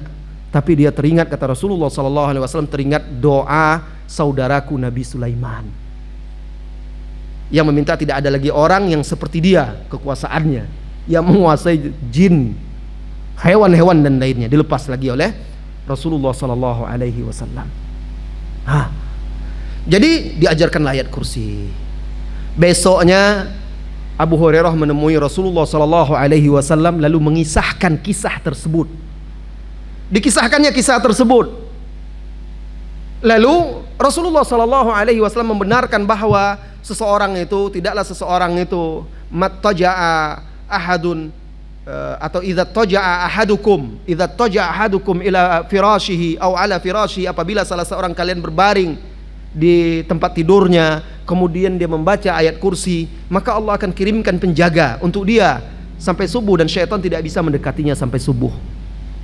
Lalu Rasulullah SAW mengatakan, wahai Abu Hurairah, tahukah engkau siapa itu yang mendatangimu? Abu Hurairah mengatakan, Allah wa rasuluhu a'lam, Allah dan Rasulnya lebih mengetahui. Dzaka syaitan sadaqaka wa huwa kadzub. Itu adalah syaitan. Yang diajarkannya itu memang benar ayat kursi seperti itu, tapi dia sebenarnya adalah seorang pendusta, kadzub, yang banyak berdusta. Jadi baca ayat kursi. Kemudian yang keberapa lagi? Yang keempat, membaca al-mu'awwidhatain. Apa itu? Membaca Al-Falaq, surah Al-Falaq dan surat An-Nas, disebut Al-Mu'awwidhatan, dua surat yang melindungi. Qul a'udzu birabbil falaq dan Qul a'udzu birabbin nas. Nabi SAW berkata, ya Uqbah, ta'awwadz bihima, wahai Uqbah, berlindunglah engkau dengan kedua surat tersebut. Fama ta'awwadza muta'awwidzun bimithlihima. Tidak ada orang yang berlindung dengan perlindungan yang kuat seperti dengan kedua surat tersebut. Hadis diriwayatkan oleh Abu Daud di dalam sunannya. Kapan kita membacanya?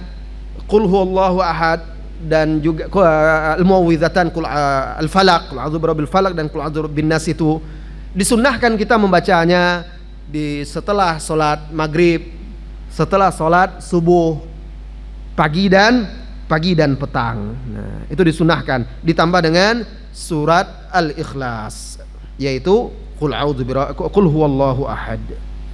Yang berikutnya, menjaga diri kita dari syaitan. Membaca bismillah ketika keluar rumah, ketika berhubungan suami istri, ketika akan masuk ke WC, saat akan makan, dan masuk rumah juga ya. Nah, saat akan makan. Berdasarkan hadis yang diriwayatkan oleh Imam Muslim di dalam sahihnya dari Jabir bin Abdullah radhiyallahu anhu, Nabi SAW bersabda, "Idza dakhala ar-rajulu baitahu fa dzakara Allah 'inda dukhulihi wa 'inda ta'amihi, qala asy-syaitan la mabita lakum wa la asya." Apabila seorang muslim itu ketika dia masuk rumah dia berzikir kepada Allah, ketika dia makan dan minum dia berzikir kepada Allah, maka syaitan akan berkata kepada sesamanya, la mabita lakum wala asya, kalian tidak punya tempat menginap di sini, tidak punya tempat makan di sini, tidak ada menginap, tidak ada makan di sini, tidak ada minum. Kenapa? Karena orang ini sudah baca bismillah, sudah berzikir. Akhirnya dia pergi ke tempat yang lain, tentu dia cari tempat menginap yang lain, cari tempat makan yang lain. Nah, dan juga Rasulullah SAW melanjutkan, wa idza dakhala falam yadhkurillah 'inda dukhuli, apabila dia masuk rumah tidak berzikir ketika dia masuk, maka syaitan berkata, adraktumul mabit, maka syaitan berkata kepada kawan-kawannya, kalian dapatkan tempat tidur, tempat menginap. Wa idza akala wa idza lam yadhkurillah 'inda ta'amihi, kalau dia tidak berzikir, baca bismillah ketika makan dan minum, qala adraktum al mabit wal asya, maka syaitan berkata kepada pasukannya, kalian dapat tempat tidur dan makan malam hari ini. Hati-hati, ajarkan keluarga kita masuk rumah, makan, minum, berzikir kepada Allah Subhanahu wa ta'ala. Masuk WC, sebelum masuk berzikir, berlindung kepada Allah. Kenapa? Karena di WC itu tempat jin dan syaitan. Begitu juga ketika Anda berhubungan suami istri.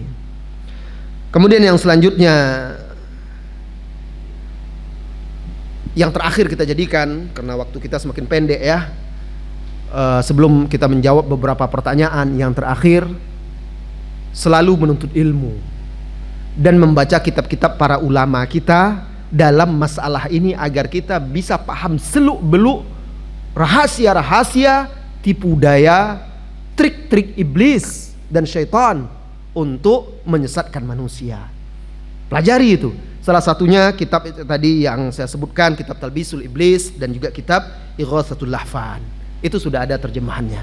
Sampai di situ materi kajian kita. Mungkin kita jawab 1-2 pertanyaan aja ya, karena waktu kita sudah semakin dekat kepada salat maghrib. Allahu a'lam bissawab.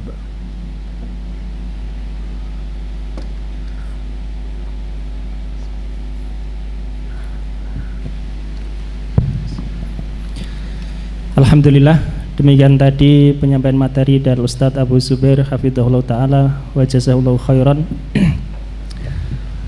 pada kesempatan sore hari ini, dan kita berharap kepada Allah Subhanahu wa ta'ala bahwa kehadiran beliau kali ini bukanlah satu-satunya, dan semoga Allah Subhanahu wa ta'ala mudahkan pada masa yang akan datang, kesempatan yang akan datang, beliau berkenan dan Allah mudahkan untuk ziarah ke hadirin lagi Ustaz, insyaallah. Nah, tadi pertanyaan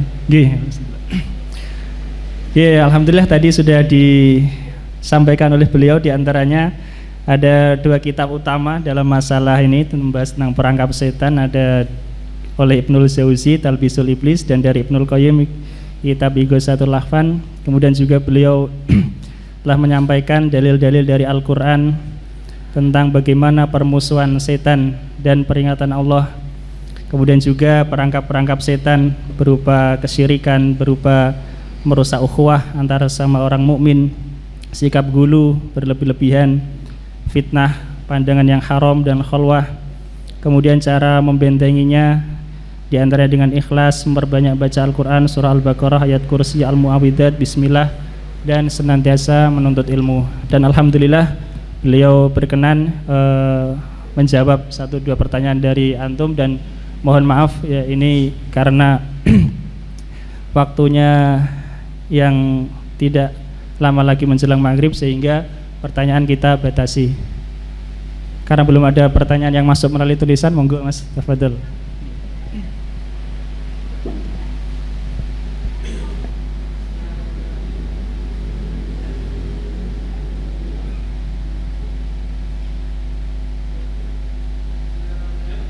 Ya, silakan.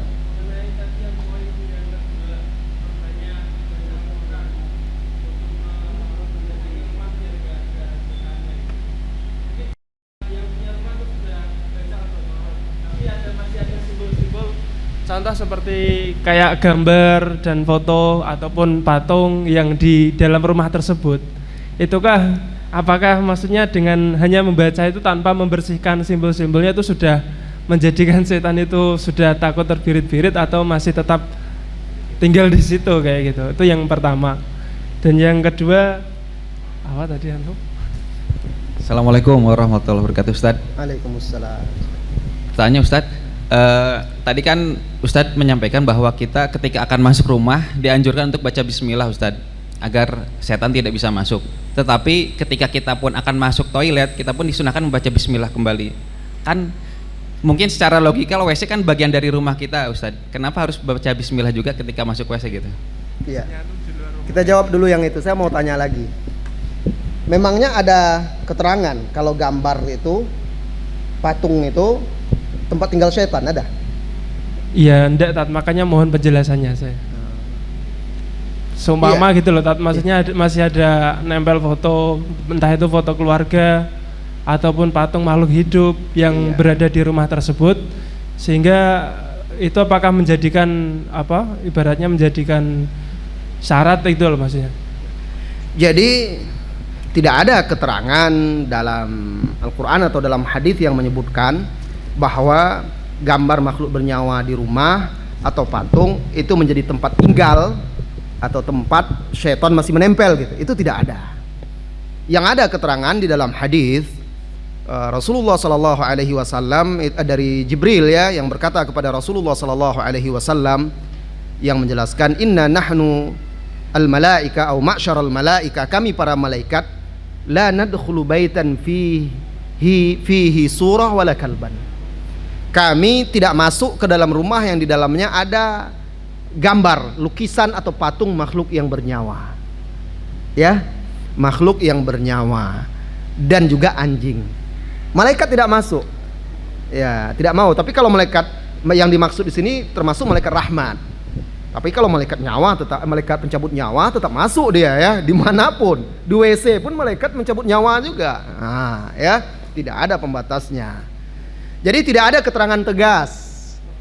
Tetapi itu bisa kita pahami, kalau malaikat rahmat tidak masuk, tentu syaitan yang akan masuk, kan begitu. Tapi itu kan tidak pasti, karena tidak ada keterangannya yang memastikan. Namun tidak tertutup kemungkinan. Tapi yang jelas, ketika dia sudah membaca Al-Quran dengan ikhlas, insya Allah itu salah satu bagian untuk melindungi diri dia dan rumah dia dari syaitan. Nah, ketika ada maksiat-maksiat lain, ya bisa jadi itu akan mengundang syaitan juga. Artinya senjata yang dia gunakan itu jadi lemah. Karena kata Ibnu Qayyim Al-Jauziyah, zikir-zikir, doa-doa yang diajarkan oleh Allah dan Rasulnya itu ibarat senjata. Itu dalam kitab Ad-Da'u wad-Dawa. Itu ibarat senjata. Senjata yang bagus juga butuh orang yang ahli dan kuat untuk menggunakannya. Kalau dia punya senjata yang bagus, tapi dia tidak tahu cara menggunakannya, atau kurang kuat dia, atau tidak tepat dia, tidak ahli, juga tidak akan mengena. Ya, nah, jadi bisa jadi itu menjadi sebab doa dia, bacaan dia itu menjadi lemah karena ada maksiat di dalam rumahnya, misalnya ada maksiat dan segala macam. Karena orang baca Al-Quran juga tapi tidak berguna bagi dia, ada juga. Coba lihat ketika seseorang meruqyah, semua orang bisa baca Al-Quran. Kenapa tidak semua orang bisa meruqyah, memberikan pengaruh dalam meruqyah? Karena beda seorang yang bertakwa, seorang yang soleh, seorang yang membaca Al-Quran dan benar, beda dengan orang yang baca Quran asal-asalan. Jadi ada cerita aja. Dulu pernah antara sekitar tahun 2002, 2003 sampai 2009, dulu saya sering meruqyah. Dulu, tapi sekarang tidak lagi karena terlalu menyibukkan ya. Dulu saya sering meruqyah, membantu kaum muslimin agar tidak pergi ke dukun-dukun lah. Kita bantu meruqyah. Sehingga di tempat itu, di Pekanbaru, orang tahu waktu itu. Pokoknya sampai dukun-dukun waktu itu suka mengancam saya. Nah, saking seringnya meruqyah, pernah ada orang diruqyah oleh ikhwan-ikhwan, dibantu meruqyah kan. Kesurupan orang itu. Kesurupan, dia bilang, saya tidak takut dengan bacaan-bacaan kalian. Panggil Abu Zubair ke sini. Biar Abu Zubair yang baca, kata dia. Itu fitnah, bisa jadi fitnah dia kan gitu. Tapi dia tidak terpengaruh dengan bacaan-bacaan itu. Nah, ya, tidak takut dia. Dan qadarullah, ketika kita datang dengan beberapa orang ikhwan, teman yang mendampingi, kita suruh, wudu. Setelah wudu, baca Al-Fatihah, tutup auratnya dulu. Perempuan, baca Al-Fatihah, langsung pingsan, bacakan Al-Quran, Al-Fatihah aja bacakan, tidak ada surat-surat lain, itu saja. Sudah, dia udah menggelepar-gelepar, akhirnya siuman. Alhamdulillah, rupanya kena sihir dia. Kena sihir, petang harinya tuh dukunnya telepon. Bukan petang hari ya, beberapa waktu setelah itu, mungkin siang atau apa, telepon kepada orang itu. Kalian berhasil melepas sihir kami ya, awas. Kalau kamu menikah, saya akan sihir lagi. Rupanya ada orang yang tersakiti, dia mau nikah. Akhirnya disihir supaya tidak bisa nikah. Maka waktu dia mau nikah, orang tuanya, Ustaz, bisa nggak ini anak saya mau nikah, bisa ikut hadir ndak, mendampingin segala macam. Waktu itu saya katakan, Allah yang melindungi dia. Berlindung kepada Allah, baca Al-Quran, berzikir dan apa semuanya. Kalau kita ini manusia, mana kuat, tidak bisa kalau Allah tidak menghendaki. Doa kepada Allah. Nah, karena waktu itu lagi awal-awal viralnya ruqyah di Indonesia ya, tahun-tahun itu, akhirnya orang salah paham dengan ruqyah ini. Bahkan tiap hari datang minta ruqyah. Ada yang tidak apa-apa pun minta ruqyah. Akhirnya saya tinggalkan. Sudah, ini bahaya, jadi fitnah ini. Akhirnya saya nggak mau lagi. Ya. Nah, jadi tergantung nanti bagaimana kita menggunakan senjata itu. Termasuk salah satunya itu bisa jadi perkara-perkara yang mungkar yang ada dalam rumah itu melemahkan. Dia baca Al-Quran juga, tapi ada anjing juga, dia melihara anjing juga, ya bagaimana? Kan ada orang Islam juga memelihara anjing kan di rumahnya. Ya nggak bisa juga. Karena ada perkara yang membuat lemah senjata dia tadi, doa dan zikir dia tadi. Allahu a'lam. Yang berikutnya tadi masalah apa, ini terakhir lah ya karena udah sore ya. Ya, apa tadi pertanyaannya? Oh iya, masuk rumah baca bismillah. Lalu syaitan mengatakan tidak ada tempat menginap. Tapi kita masuk WC dianjurkan lagi baca bismillah. Kan WC dalam rumah, iya kan? Nah, WC dalam rumah itu kan di zaman sekarang. Di zaman dulu, masa-masa dulu kan mulai dari zaman Nabi Muhammad sampai zaman kakek-kakek kita, sampai masa saya kecil, itu WC semua di luar rumah, kan? Ya. Jadi dia tersendiri. Sekarang aja kita bangun dalam rumah. Kemudian kenapa kita diperintahkan kita baca Bismillah Allahumma inni a'udzubika minal khubuthi wal khaba'ith? Karena dia tempat yang kotor, najis, dan tempat yang disukai oleh syaitan. Jadi walaupun syaitan tadi kita sudah baca bismillah, syaitan sudah pergi dari rumah, itu syaitan yang ingin menginap, yang ingin cari tempat menginap dan ingin makan. Tapi syaitan yang memang tinggalnya di WC tetap ada di situ. Jadi kita membaca doa ketika masuk WC bukan mengusir dia, tapi berlindung dari dia. Nah, apa gangguan-gangguan syaitan di dalam WC itu?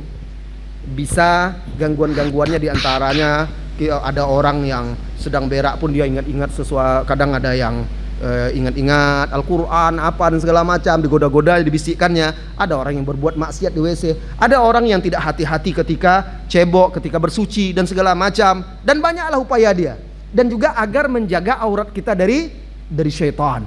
Ya, agar menjaga aurat kita dari syaitan. Syaitan minal khubuth wal khaba'ith, itu syaitan jantan dan betina yang ada di WC. Ya, itu ya, mudah-mudahan bermanfaat dan saya mohon maaf kepada jemaah semuanya. Ada lagi, tapi mau maghrib lagi kan? Terakhir ya, janji ya.